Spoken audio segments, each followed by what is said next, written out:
Hello வணக்கம் welcome SBS முக்கோணம் சொன்னால் வணக்கம் சிரிப்படா. சார் அமைதியா இருக்கீங்க. இன்னைக்கு என்ன செய்திகள்லாம் இருக்கு? ஆக்சுவலா வந்து இந்த நியூஸை பத்தி பேசும்போது எனக்கு ரொம்ப சந்தோஷமா இருக்கு தெரியுமா? ஏன்? ஏன்னா வந்து இன்னைக்கு சின்ன குழந்தையிலேருந்து 60 வயசு ஆயா வரையும் எல்லாருக்குமே நியூஸ் தெரிஞ்சுக்கணும் அவ்வளோ ஆர்வமாகறாங்க. ஏன்னா இன்னைக்கு வந்து நாட்டு மேல பற்று அவ்வளோ இருக்கு மக்களுக்கு. ஸோ அதை ஒரு சேவையா செய்யணும் போது I am very proud of this. Me too. இன்றைய முக்கிய செய்திகள். மாணவரை சாக்கடை அல்ல சொல்லிய பள்ளி ஆசிரியர், பெற்றோர் குமுறல். இறந்தவரை உயிர் பெற செய்த மந்திரவாதி, களத்திலிருந்து ஒரு சிறப்பு தொகுப்பு. நாட்டாமையிடம் நிலாவை மீட்டு தர சொல்ல இருக்கும் கிருஷ்ணா.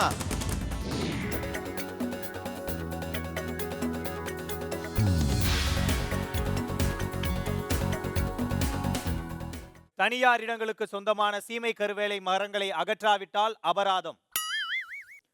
நல்ல விஷயம் இல்ல? ஆமா. ஆக்சுவலா இந்த சீமை கருவேல மரம்லாம் இருந்துச்சுன்னா பல பிரச்சனை வருமா, அங்க இருக்க தண்ணியெல்லாம் அதே உறிஞ்சிருமா, அவ்வளோ பிரச்சனை வந்து இந்த தண்ணி பிரச்சனைக்கு இந்த மரம் தான் ஒரு முக்கிய காரணம்ன்றாங்க. வெள்ளைக்காரங்க வந்து நம்ம நாட்டை கொடுத்துட்டு போனாங்கல்ல சுதந்திரம்.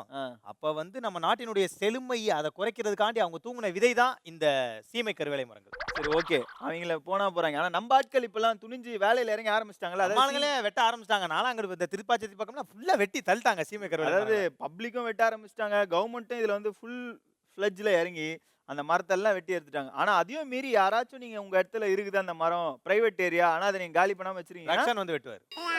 இல்ல நான் வந்து வெட்டுவேன், அது வேற விஷயம். பட் இல்லைன்னா ரக்ஷனை வெட்டுங்க. ஆனாலும் இருந்தாலும் உங்களுக்கு ஃபைன் போட்டுருவோம். படிக்கும் மாணவர்களை சாக்கடை அல்ல வைத்த பள்ளி நிர்வாகம். இந்த பள்ளி நிர்வாகத்துக்கு இதே வேலையா போச்சு ரக்ஷன். நான் ஸ்கூல் படிக்கிற காலத்துலயும் அப்படிதான். 5 பாடத்துல பாஸ் ஆகுங்க, அப்புறம் கரெக்ட் டைமுக்கு ஸ்கூலுக்கு வாங்க, ஒழுங்கா இருங்க, அப்படி இப்படின்னு சொல்லி ஒரே வேலை வாங்கினாங்க என்கிட்ட. அதெல்லாம் வேலை இல்லடா, அதெல்லாம் வந்து பேசிக்கா பள்ளிக்கூடம் போனா படிக்கணும்னு சொல்றாங்க.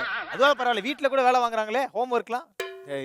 அதெல்லாம் படிக்க வேண்டிய குழந்தைங்களுக்கு கொடுக்குற படிப்பு, அது வேற விஷயம். ஆனா இங்க என்ன பண்ணிக்கிறாங்கன்னா வேலை வாங்குறாங்களா, அதை குற்றச்சாட்டா சொல்லியிருக்காங்க. இன்னைக்கு நம்ம அதை பத்தி தான் விவாதம் பண்ண போறோம். ஓகே, ஸோ அந்த பள்ளியை சேர்ந்தவரும் வந்திருக்காங்க, அது இல்லாமல் ஒரு சமூக ஆர்வலர் வந்திருக்காரு. ஸோ அவங்க கிட்ட இதை பத்தி நிறைய விஷயங்கள் கேட்டு தெரிஞ்சுப்போம். சார் வணக்கம். வணக்கம் சார். ஐயா வணக்கம். தமிழுக்கும் என் தாய்நாட்டில் வாழும் என் நெஞ்சங்களுக்கும் வணக்கம். சார் அப்போ எங்களுக்கு வணக்கம் இல்லையா? வணக்கம். வணக்கம் சார். நீங்க சமூக ஆர்வலர் குமரேசன். ஓ சாரி சார், அவர் பேசுனது வச்சு அவர் தான் சமூக ஆர்வலர்.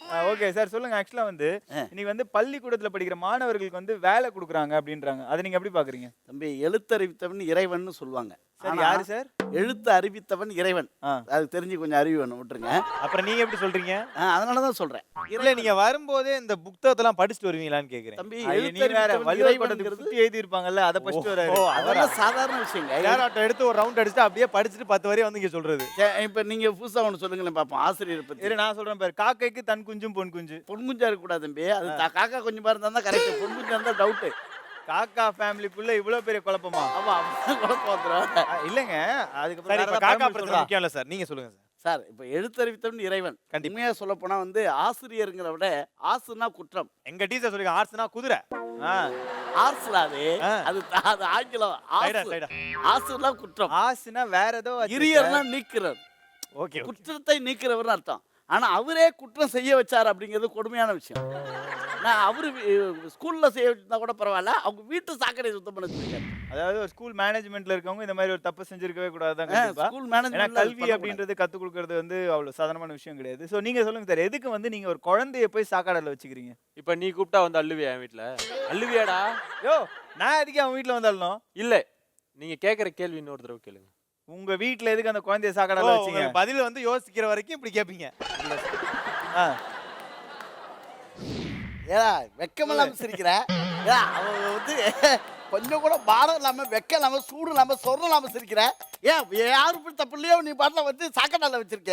இருங்க. சோத்த உப்பு போட்டு தானே ஏத்திக்கிறேன். சோத்த உப்பு போட்டு தானே ஏத்திக்கிறேன்.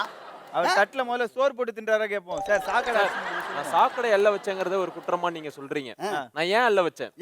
இன்றைக்கு ஒரு மாணவன் அவன் சுத்தம் பண்ணானா, நாளைக்கு ஊரை சுத்தம் பண்ணுவான், நாட்டை சுத்தம் பண்ணுவான்.